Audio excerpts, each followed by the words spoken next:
Hello friends, and welcome to the second lecture of the topic permutation and combination. Today I'm going to discuss a specific kind of problem which comes under combination. So let's not waste any time, and this is the sample example that I have. So there are 6 points you have on a straight line and 7 points that are lying on one side of this line scattered in a plane. Now how many triangles can you form with the help of these points? So you have 7 points scattered on one side of this line which contains 6 points. Now using these 7 plus 6 points, you have to form triangles. How many triangles can you form is the question, right? So how do you go about it? So for creating a triangle, all you need is 3 points, 3 non-collinear points rather. So if you have these 7 points scattered around, let's assume that not any 3 of them are collinear. So to form a triangle, if I choose any 3 points from these 7, I can come up with a triangle. So 7C3 is the number of ways in which I can select 3 points out of these 7. Or I can select 2 out of these 7 points, and I can select 1 from these 6 points which are lying on a line. So 7C2 cross 6C1. Or I can select 1 point from these 7 and 2 from these 6 points on the line. This will also give me a triangle. Now can I select all the 3 points from this line, from these 6 points? No, I can't, because these are collinear points and no 3 collinear points can give you a triangle. So this is not a valid case. That's why I have circled it. Now you can solve it, and this is the final answer that you will get.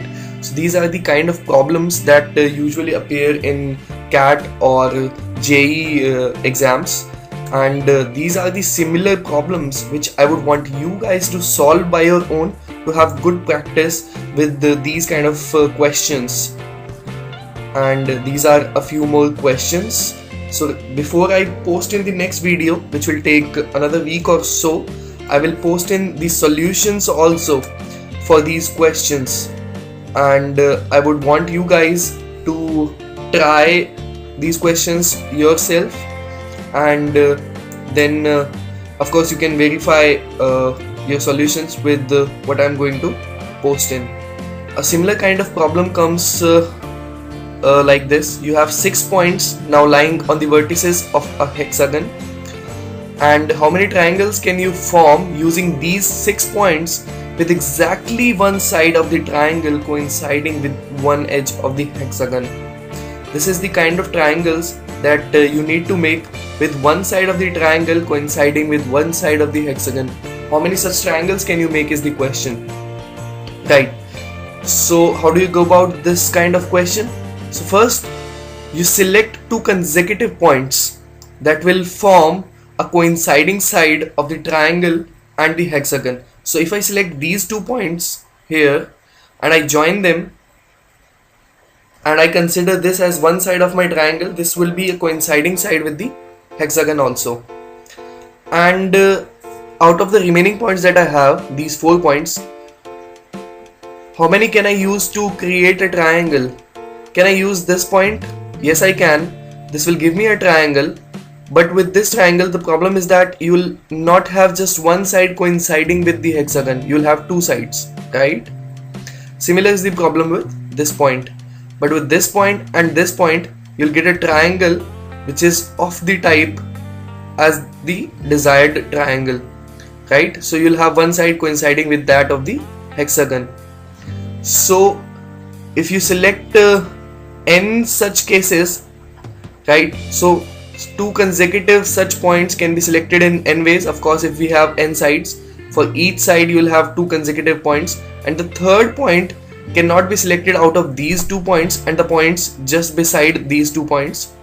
So in that case, you will have to leave these 4 points to get the third one, and the remaining you can join with the 2 points to form a triangle. So if you can have n such cases as I discussed because of n sides that you have, and then n minus 4 ways are there in which you can select the third point. So n into n minus 4. In our case, n is 6. So n will be 6 and n minus 4 will be 2. So 12 such triangles you can form which will have a side coinciding with that of the hexagon. This is a typical problem which comes under most of the entrance examinations, and these are the similar problems which I would want you guys to solve based on this particular set of problem, or this particular type rather. And about the solutions, as I said, solutions to all these questions that I have just said, the similar problems will be posted in a few days after the release of this video. You can download the solution from our website or Facebook page, or you can comment below the video with your email address to receive the solutions. I would advise you to subscribe to our YouTube channel, website, Facebook, Twitter or Google Plus page to stay updated. Everything that new comes up on Free Shiksha are posted on all these channels, so you have to be subscribed to them in order to stay updated. That's it guys, thank you so much.